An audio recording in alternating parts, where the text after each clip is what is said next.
Rene and I have been talking about meditation, and we've been looking at the various categories that we use in our mindfulness model to discuss and analyze various meditation practices. Now we're beginning a conversation about the kinds of transformations that meditation and the mindfulness practices can bring about in our lives. We've talked about a number of different kinds of transformations, and we'll spend conversations discussing each one of them. The first one we begin with is with physical well-being. And one of the reasons we start with this, I think, is because so much of the scientific and medical literature, the literature that you're most familiar with, has focused upon physical well-being as being one of the great benefits of mindfulness practice. So I want to begin with the question about the quality of these studies. How secure are they? As a non-scientist, I'd like to know, how well accepted are they in the scientific community? Are they based upon large trials, or are these anecdotal kinds of things? So the literature and the study of mindfulness and meditation, the scientific literature, is really at its infancy. And I've talked about this earlier, and it's important to emphasize that. We cannot find in these studies a causal relationship. So a causal relationship means that if we give meditation to a group of people, that it will impact them in a different way. That requires a randomized, controlled, blinded study.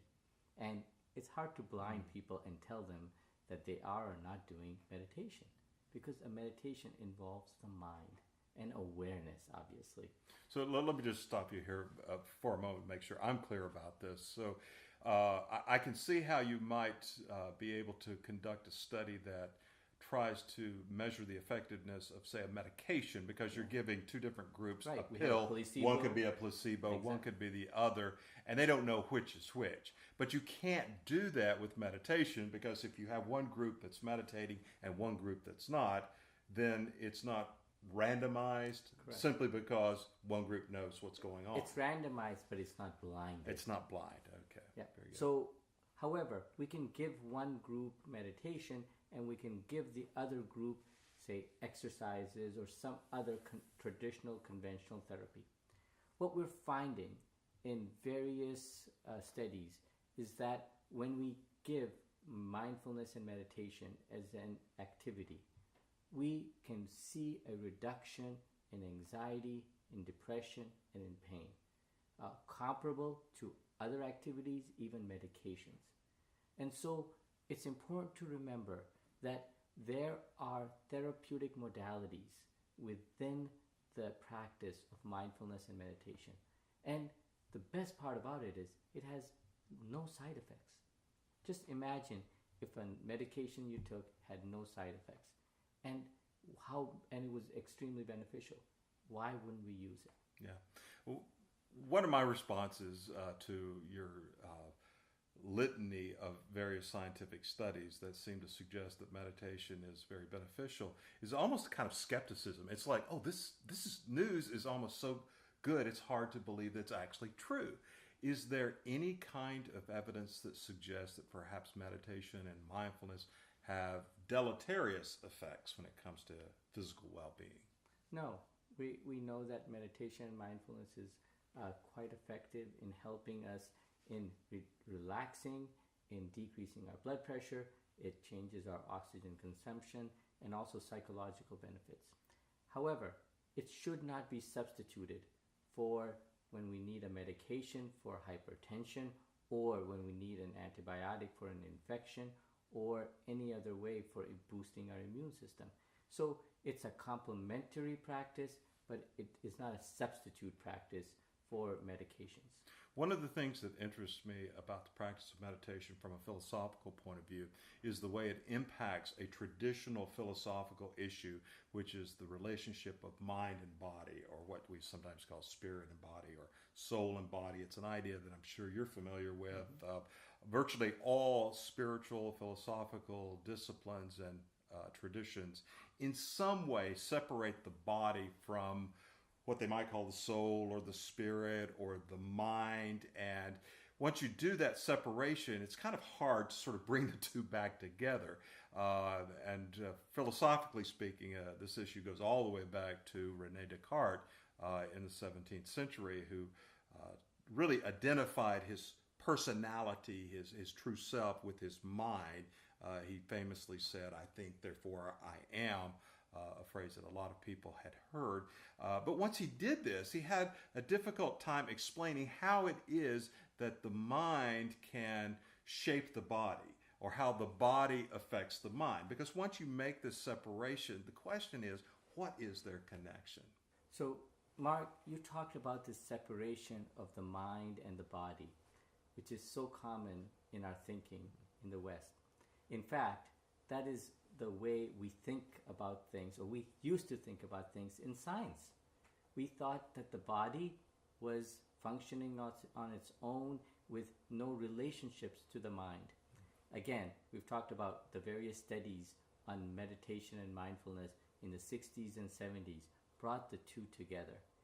I really believe that we are going forward on this concept of the mind and body in healing the body to great extent in the future that will really open up ways and new and innovative ways that we will be practicing our day-to-day lives. May it be in the meditation realms, may it be in the physical exercise realms. But we'll be joining together the mindfulness as well as the physical wellness together for our mutual benefit. And the vocabulary of just the mind and just the body, that is going to go away.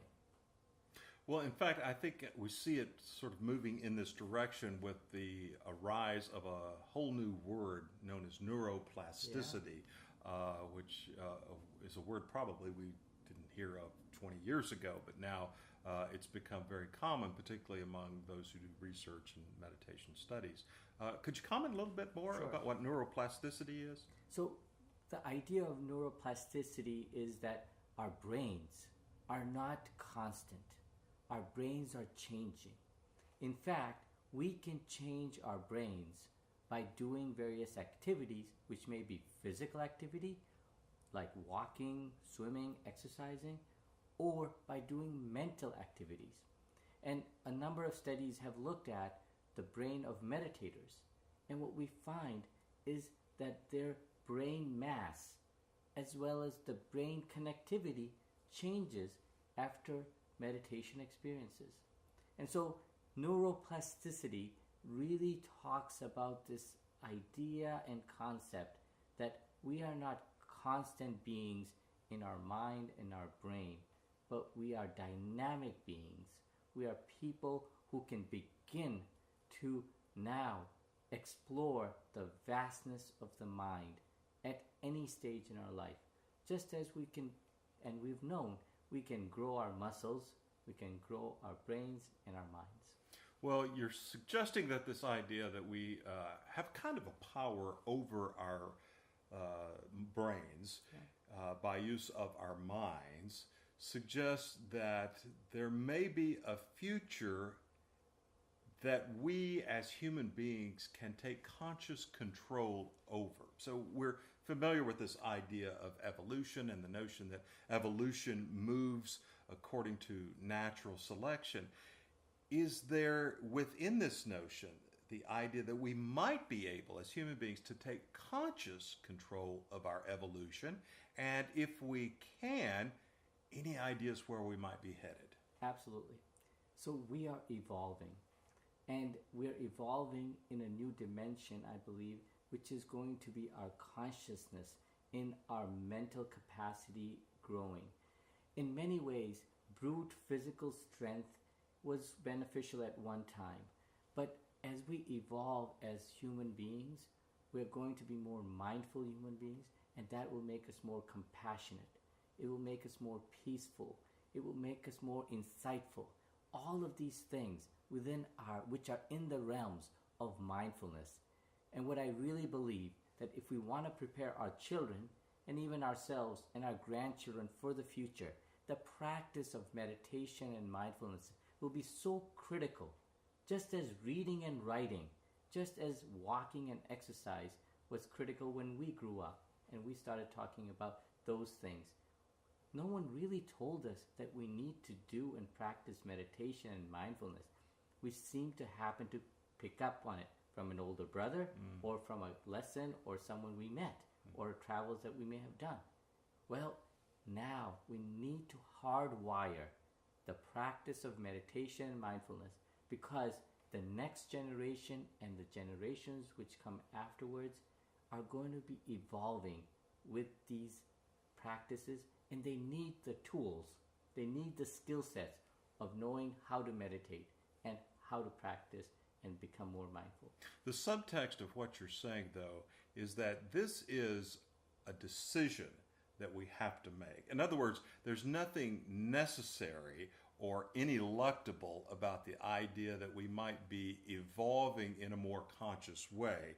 That is, that we might try to be more compassionate, more peaceful, more nonviolent. But somehow we have to decide as human beings that that's the direction we want to take evolution. Absolutely. That's absolutely correct. Well, that's a nice point in which to sort of wrap up this conversation, because when we return, we'll be talking about the nature of peacefulness and nonviolence and how meditation and mindfulness can help us develop those qualities.